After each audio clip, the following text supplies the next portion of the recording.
साथ संगत जी, प्यार से कहना धन निकार जी, मौन रहने का महत्व।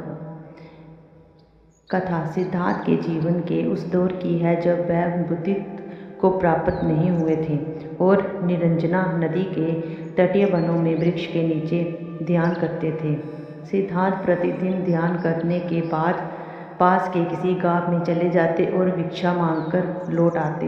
कुछ दिन बाद उन्होंने भिक्षाटन पर जाना बंद कर दिया क्योंकि गांव के एक प्रधान की छोटी बेटी सुजाता उनके लिए नित्य भोजन लाने लगी।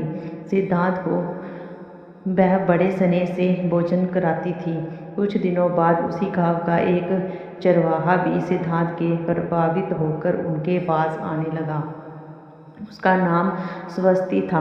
एक दिन स्वस्ति से सिद्धार्थ बातें कर रहे थे कि सुजाता भोजन लेकर आई। जैसे ही सिद्धार्थ ने भोजन करना शुरू किया उन्होंने बातचीत करना बंद कर दिया।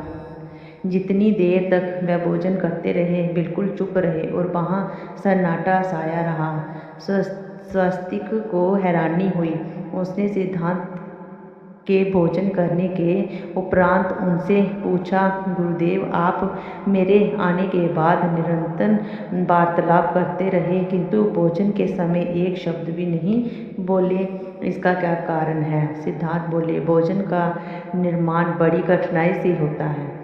किसान पहले बीज बोता है, फिर पौधे की रखवाली करता है और तब कहीं जाकर अनाज पैदा होता है। फिर घर की महिलाएं उसे बड़े जतन से खाने योग्य बनाती हैं।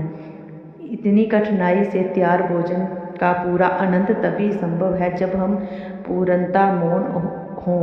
अतः भोजन के दौरान मैं मौन रहकर उसका पूरा स्वाद लेता हूँ। वस्तु शांति से किया गया भोजन न केवल शारीरिक भूख को तृप्त करता है बल्कि मानसिक आनंद को स्थापित ऊर्जा भी देता है।